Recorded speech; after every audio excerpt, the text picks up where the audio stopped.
court, they were sentenced by armed men. And up to now, as we know from the testimony of the DOJ Secretary during the last hearing of this Honorable Committee, there have only been 52 cases that they have investigated out of 20,322 deaths. And that is why we are concerned. I'm speaking here on behalf of the Free Legal Assistance Group, which I chair, one of the oldest and largest human rights organizations in the country, that there has been no accountability insofar as the war on drugs is concerned. Attorney Job, no. Let me make it clear, no? I mean, you are a member of a political party, correct? Yes, Your Honor.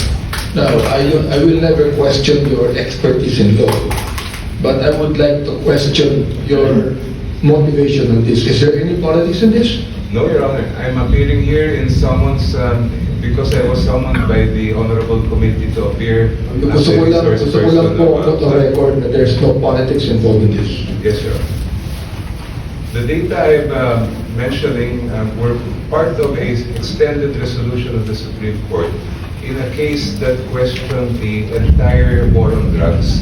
Kasi po, pag pinag-aralan natin yung war on drugs, yan ay nagsimula sa isang Command Memorandum Circular 16-2016 na pinirmahan ni then PNP Chief Rolando Bato de la Rosa on his first day as the Chief of the PNP.